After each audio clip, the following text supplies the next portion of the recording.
So I chose Huck Maybe. So obviously, The Adventures of Huckleberry Finn is one of the most controversial novels, like, I guess that's still taught in American education. Many people think that it's just really offensive to African Americans, and just that the racial slurs and the way that African Americans are portrayed should not be, like, portrayed as slaves should not be necessarily taught in school.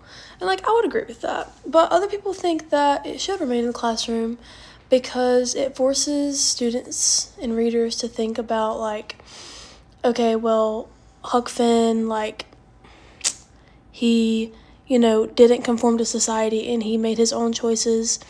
And it just, it helps people to confront the difficult, like, decisions that we have to make every day about racism. And, like, are you going to stand up for your friends, like, for African Americans against something that's not right? Like, and just kind of think critically, too, about their own morals. Like, okay, well, this is what we've been taught by society and from our ancestors, and is this how we're going to continue to live? Because it shouldn't be. But I think that Huck Finn should remain part of American lit education, but only when it's taught under conditions, which is my Huck Baby position. So the conditions would be, like, respectful classroom discussion and talking about the language, the use of the N-word ahead of time. So I actually read it in my English class when I think was in the 10th or 11th grade, and, like, it was great. My teacher, she prefaced it with saying, like, okay, well, this is what we're about to read, and this is what you're going to see, and it's offensive to some people, and, like, she, kind of talked us through it, and we read it in class, and I think it's a great book, and I definitely learned a lot more from it this time rereading it than I did then, because I was, like, younger, and so I took it at face value. I was like, oh, it's adventurous, like, good on Huck for not, like, treating Jim as just a slave or just as his aunt, like, Miss Watson's property. But now I see, like, the symbolism too, and just kind of their, like, character development in how Huck went from just also kind of thinking it was an adventure, like when the townspeople were saying, they were like, yeah, we're going to send a search party out to the island, and Huck's like, oh, they're after us, he kind of just thought it was fun. But then switching to, like, the fog scene too, when they got separated and Huck made Jim think, like, oh, that was just a dream, like, that never happened. And then, realizes, oh, that actually hurt his feelings. And then started treating him like a human from that point. But I'll get more into that later. But I think it's just also important in American literature because, like, especially American literature, because it shows where we came from. And, like, this was real life back then with the slaves. And it shows, like, freedom and morality, American identity, like, it just kind of shows, and I know this is a module, too, what I'm about to say, but where we have been and where we're going, where we came from, and where we are now. Anyways, but I think one of the examples of this would be when Huck, like, decides to first help Jim escape slavery, even when, like, American society back then would have been like, yeah, that's not right. And actually, Marx said in his critical essay that, like, he was saying when Huck found out that, the search party was going to the island, that, and that when he returned to Jim and, like, told them, it's implying, oh, Huck and Jim are now in this together, right? And no one was searching for Huck. No one even knew he was alive, right? Like, so the two became such a team that, like, before the end of the novel, Huck was like, he even said this, I think this is a direct quote, he's like, all right, then, I'll go to hell, when, like, faced the choice between betraying Jim and, like, turning, or turning him in or going to hell.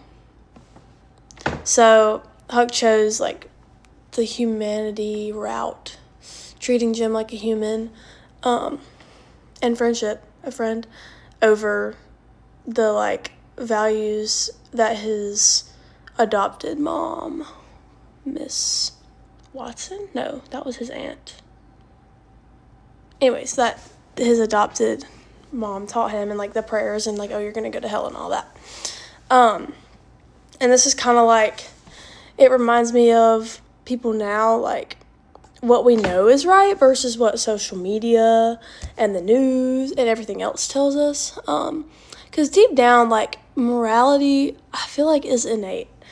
And we know right from wrong, especially, like, I guess the more you get older, you should know, like, okay, this is not right. This person is a human, they should not be a slave, like, and banning the novel entirely from school systems would, like, eliminate the opportunity for children, or, like, I guess it would be more like teens, to explore their own morality and, like, how they think, and all the other important, like, history that you learn too, because it's not just a fiction novel. Like, you do really learn a lot about American history, and so I think Marx is right in that. But, like, the other one, Toni Morrison, I really liked. She was saying, like, you know, a lot of people think, okay, racism is, like, the whole reason the novel shouldn't be taught, but she thinks that race is central, and, like, that it's one of the biggest parts that it should stay in school, and that, like, Jim being who he is gives the story, like, its power. Basically, I guess she meant, like, Jim is the reason that Huck's morality grew, or, like, that he developed his moral compass throughout the novel. Like I said earlier, the more time Huck spent with Jim, like, on the island and the fog scene, he began to see him more as a person rather than Miss Watson's property, which is what he had seen him as before, you know, obviously. And so we can really see the switch when Jim tells Huck how hurt he was, and when Huck apologized and, like, admits he was wrong and everything. And after this point, like, Jim was treated like a completely different person. He was no longer treated like a slave, you know. And that was not normal back then, for African Americans to be treated like a person. And so Morrison was just saying, like, readers should confront the novel's treatment of race, instead of, like, avoiding it. And she said that the censorship, too, which this was, like, really cool for me to, I don't know, I really like this part, but she was like, the censorship is less about, like, students' education, like, that you're not supposed to be teaching them this, and more about adults and, like, teachers' comfort, because they don't want to be teaching this. Not that the students shouldn't be taught, but the teachers don't want to be teaching this. And so I do believe Huck Finn should stay in the school systems, but also, like those conditions I was talking about earlier, that's why I chose Huck Maybe, is because, like, Jane Smiley and Julius Lester, yeah, their critics were, like, they almost made me change my mind about my position, because Smiley was saying that, like, Huck Finn into the classrooms, it, like, sets the tone for racism, like, and it sets morality really low, like, oh, Huck is a hero because he treated Jim like a real person, and that's just not, like, that shouldn't be celebrated. He shouldn't be a hero for that, you know. And Julius Lester was saying more that it could be painful for African American students, because of the way that Jim is portrayed, especially in the beginning.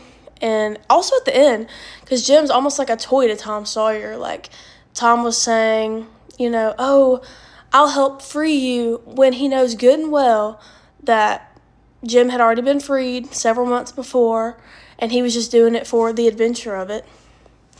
And that's, like, it turns into a serious human issue, but it turns it into, like, just like, oh, haha, I just was doing it for the adventure, like, it's just like a joke, you know. And that is kind of it's really hurtful for African Americans, especially ones that, like, you know, have probably really close ancestors that were slaves, like, that would offend me.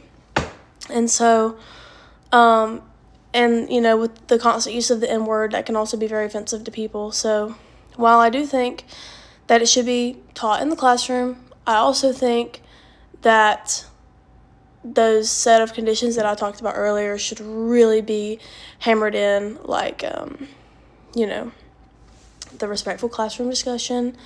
If anybody has any questions, like, we talk about it, but we be respectful about it. The, like, preface of, okay, there's going to be some offensive language in here, and we need to talk about that. And just, like, giving historical context, too, because obviously racism, or, like, slavery is abolished, and so there's no slaves anymore, but, like, we need to give that context. Like, okay, this is what's happening in this time. This is why it's, like, African Americans are being portrayed as such. And yeah, under those specific conditions, I think that students would benefit more than they would suffer from reading Huck Finn. So, and also, sorry, this is a little bit long, but yeah, I just really had a lot to say, and I really enjoyed rereading this because, like I said, I had read it before, but, you know, after growing up a little bit, it definitely speaks differently to me now than it did, and I really enjoyed the critical essays too. Thanks.